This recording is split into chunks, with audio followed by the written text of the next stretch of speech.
Jemaat yang dikasih oleh Tuhan Yesus Kristus, sebelum kita dengar firman Tuhan ini, mari kita sama-sama tundukkan kepala dalam doa. Tuhan Yesus, kami bersyukur untuk hari ini Tuhan, atas pemeliharaan-Mu. Dan saat ini jemaat-Mu akan menerima berkat dari kebenaran firman-Mu. Oleh karena itu tuntun hamba, pakai lidah bibir hamba untuk menyatakan hanya kebenaran firman Allah yang membangun iman sidang jemaat-Mu. Hamba merendahkan diri di hadapan-Mu Tuhan Yesus, supaya Engkaulah yang berbicara bagi jemaat-Mu, sehingga jemaat-Mu diberkati, diteguhkan dalam iman dan pengharapan dalam Yesus Kristus. Berbicaralah kepada kami Roh Kudus, dalam nama Tuhan Yesus Kristus kami berdoa dan mengucap syukur. Amin. Shalom. Jemaat yang dikasih oleh Tuhan Yesus Kristus, pada hari ini Minggu 12 April 2020, Jemaat Tuhan GBI Theopila diberi tema Paskah, yaitu kuasa kebangkitan Kristus. Nas Alkitab yang diambil adalah dari 1 Korintus pasal 15 ayat 1 sampai 11. 1 Korintus pasal 15 ayat 1 sampai 11, demikian bunyi firman Tuhan. Kebangkitan Kristus. Dan sekarang saudara-saudara, aku mau mengingatkan kamu kepada Injil yang aku beritakan kepadamu dan yang kamu terima dan yang di dalamnya kamu teguh berdiri. Oleh Injil itu kamu diselamatkan, asal kamu teguh berpegang padanya, seperti yang telah kuberitakan kepadamu, kecuali kalau kamu telah menjadi sia-sia saja percaya. Sebab yang sangat penting telah kusampaikan kepadamu, yaitu apa yang telah kuterima sendiri, ialah bahwa Kristus telah mati karena dosa-dosa kita sesuai dengan kitab suci, bahwa ia telah dikuburkan, dan bahwa ia telah dibangkitkan pada hari yang ketiga sesuai dengan kitab suci, bahwa ia telah menampakkan diri kepada Kefas dan kemudian kepada ke-12 muridnya. Sesudah itu ia menampakkan diri kepada lebih dari 500 saudara sekaligus. Kebanyakan dari mereka masih hidup sampai sekarang, tetapi beberapa di antaranya telah meninggal. Selanjutnya, ia menampakkan diri kepada Yakobus, kemudian kepada semua rasul. Dan yang paling akhir dari semuanya, ia menampakkan diri juga kepadaku, sama seperti kepada anak yang lahir sebelum waktunya. Karena aku adalah yang paling hina dari semua rasul, bahwa tidak layak disebut rasul, sebab aku telah menganiaya jemaat Allah. Tetapi karena kasih karunia Allah, aku adalah sebagaimana aku ada sekarang. Dan kasih karunia yang dianugerahkannya kepadaku tidak sia-sia. Sebaliknya aku telah bekerja lebih keras daripada mereka semua. Tetapi bukannya aku, melainkan kasih karunia Allah yang menyertai aku. Sebab itu baik aku maupun mereka, demikianlah kami mengajar, dan demikianlah kamu menjadi percaya.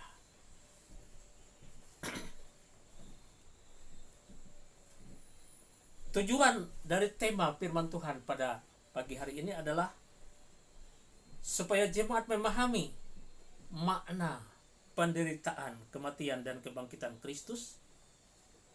Jemaat mengalami kuasa kebangkitan Kristus dalam kehidupannya.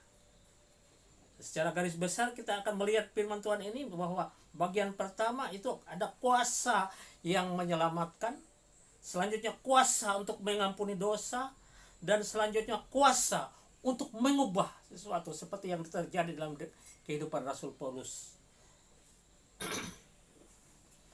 Jemaat yang dikasih oleh Tuhan Yesus Kristus, kuasa kebangkitan Kristus sebenarnya sudah diberikan untuk semua orang percaya. Sayangnya, tidak semua orang dapat menerima dan menggunakannya. Karena tidak semua orang dapat memahami dan menerimanya. Oleh karena itu, dalam pasal 15 ini, Rasul Paulus menjelaskan pokok masalah tentang kematian dan kebangkitan. Karena kala saat itu jemaat Korintus pun diganggu oleh orang-orang yang tidak percaya akan kebangkitan, sehingga penting bagi Paulus untuk membahasnya. Kita lihat dalam ayat 3 bagaimana Paulus membahas itu. Selanjutnya, yang pertama, kematian Yesus merupakan dasar dari keselamatan manusia. Pernyataan Kristus mati karena dosa kita memberi penjelasan jika Kristus tidak mati, maka manusia tidak memiliki keselamatan. Yesus mati sebagai korban pengganti dosa kita. Ia mati menebus dosa kita, dosamu dan dosaku, sehingga melalui kematiannya kita dapat bersekutu dengan Allah oleh karena kasih Yesus Kristus. Kedua, Yesus yang mati itu dikuburkan. Di dalam ayat yang keempat, bahwa ia telah dikuburkan, dan bahwa ia telah dibangkitkan pada hari yang ketiga sesuai dengan kitab suci. Keraguan orang-orang Korintus akan kebangkitan Kristus dijawab oleh Paulus dengan memberikan bukti meyakinkan bahwa ada banyak orang yang melihat Yesus setelah kebangkitannya. Antara lain kepada Kepas, ke-12 rasul. Dalam ayat 5 dikatakan bahwa ia telah menampakkan diri kepada Kepas dan kemudian kepada ke-12 muridnya. Lebih dari 500 saudara sekaligus di dalam ayat yang ke-6. Sesudah ia menampakkan diri kepada lebih dari 500 saudara sekaligus. Kebanyakan dari mereka masih hidup sampai sekarang, tapi beberapa di antaranya telah meninggal. Dia menampakkan diri kepada Yakobus, kemudian semua rasul-rasul dalam ayat 7, dan kepada Paulus sendiri dalam ayat yang ke-8. Mereka semua adalah saksi dari kebangkitan Kristus. Jangan lupa, hidup Paulus yang sudah diubahkan juga adalah kesaksian autentik akan kuasa kebangkitan Kristus. Dalam ayat 9 dan ayat yang ke-10.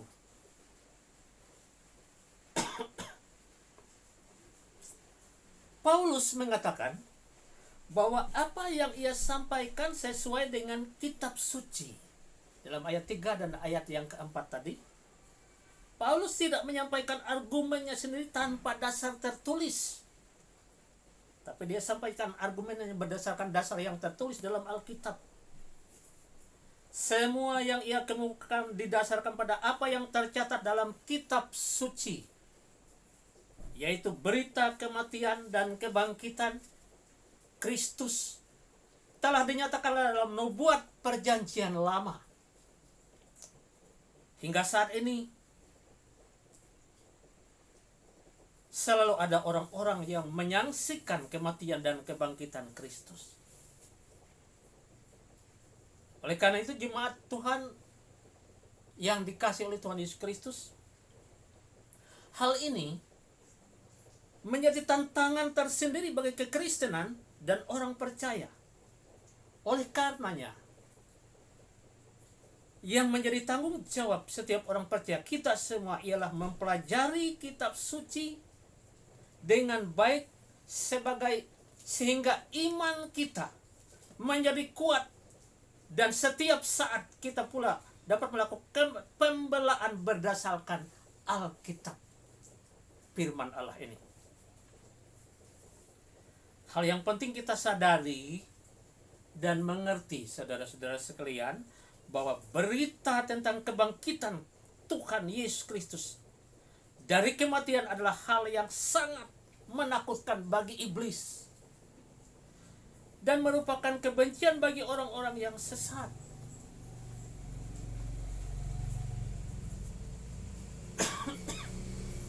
Sudah sejak zaman para rasul Kristus, banyak ahli Taurat dan pemuka agama yang menyangkal kebangkitan Kristus ini. Dan sampai hari ini pun iblis terus berusaha meyakinkan manusia yang ada di bumi ini bahwa Yesus Kristus itu tidak bangkit dari kematian, sebab dia tak pernah disalibkan.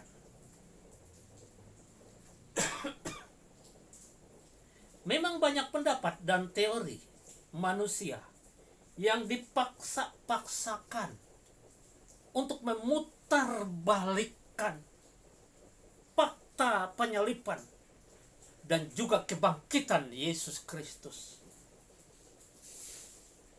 Yang pasti, jemaat yang dikasih oleh Tuhan Yesus Kristus, teori penyangkalan manusia akan kebangkitan Yesus Kristus itu didalangi oleh roh iblis. Karena iblis tahu benar bahwa apabila manusia mengerti kuasa kebangkitan Kristus, manusia dapat menggunakan kuasa itu untuk mengalahkan semua tipu muslihat iblis yang berusaha untuk membinasakan setiap segi kehidupan manusia. Jemaat yang dikasih oleh Tuhan Yesus Kristus, menghadapi semuanya itu, biarlah kita tetap bersikap tenang.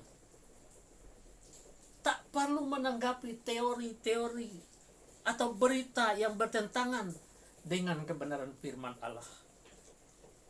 Jangan sedikit pun ragu akan kebenaran Injil, yaitu firman Allah. Waspadalah, karena iblis sekarang ini bisa menggunakan hamba Tuhan yang lengah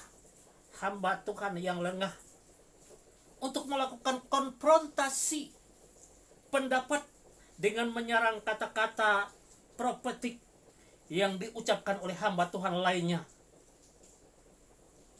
untuk membangkitkan iman menggunakan kuasa yang Tuhan Yesus berikan. Tugas kita, orang percaya, adalah mendukung, merespon dengan iman, sehingga kuasa Allah dinyatakan dalam pernyataan profetik itu. Dasarnya adalah firman Allah. Kita lihat di dalam Yohanes pasal yang ke-14. Dasarnya adalah firman Allah. Yohanes pasal 14 ayat 12 sampai ayat 14. Yohanes pasal 14 ayat 12 sampai 14. Demikian firman Tuhan. Ini Yesus sendiri berkata, "Aku berkata kepadamu, sesungguhnya barang siapa percaya kepadaku," kata Yesus, "ia akan melakukan juga pekerjaan-pekerjaan yang aku lakukan, bahkan pekerjaan-pekerjaan yang lebih besar daripada itu, sebab aku pergi kepada Bapa. Dan apa juga yang kamu minta dalam namaku," kata Tuhan Yesus, "aku akan melakukannya supaya Bapa dipermuliakan di dalam Anak. Jika kamu meminta sesuatu kepadaku dalam namaku, aku akan melakukannya." Ini pernyataan Tuhan Yesus yang perlu kita pegang. Alami kuasa kebangkitan Kristus dalam kehidupanmu, dalam keluargamu, setiap saat. Iman kepada kebenaran firman Tuhan, Injil, adalah kuasa Allah untuk mengalahkan dan iblis serta penguasa-penguasa jahat di udara. Dalam kapasitas kita sebagai kepala keluarga, saudara-saudara sekalian, sebagai orang percaya kepada Yesus, mari kita serukan sama-sama kata profetik ini terkait dengan situasi yang ada di sekitar kita sekarang ini. Kita harus ucapkan kata profetik ini dengan iman pada dasar kematian dan kebangkitan ke Yesus Kristus yang menyelamatkan kita. Mari kita sama-sama ucapkan. Dalam nama Yesus, dengan kuasa kebangkitan Kristus, hai COVID-19 dan virus-virus bakteri penyakit yang lain, diam, tenanglah. Engkau tidak boleh mengganggu rumah tanggaku. Engkau tidak boleh mengganggu keluargaku. Karena keluargaku milik Tuhan Yesus.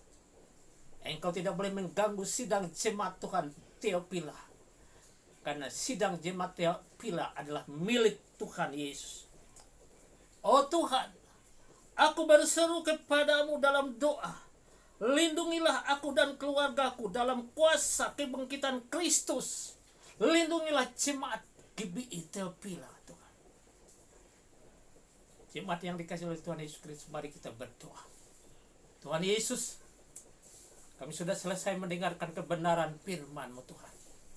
Dan biar firman itu, Tuhan, menjadi dasar yang teguh dalam kehidupan kami. Dan kami lakukan kebenaran firman-Mu, Tuhan, karena Engkau ajarkan kami supaya kami melakukannya. Dan perkara-perkara yang besar terjadi dalam kehidupan kami. Dalam suasana sekarang ini, Tuhan Yesus, kami mohon perlindungan-Mu buat keluarga kami, buat seluruh sidang jemaat Tuhan di GBI Theophila. Kami aman dalam perlindungan-Mu, Tuhan. Sebagaimana Tuhan melindungi umat-Mu di tanah Mesir. Mereka aman, tidak ada mara bahaya mengganggu mereka. Demikian juga kami aman dalam perlindungan Tuhan. Terima kasih Tuhan, berkati jemaat-Mu. Lindungi jemaat-Mu. Aman dalam perlindungan kuasa kebangkitan Kristus. Dalam nama Yesus kami berdoa dan mengucap syukur. Haleluya. Amin.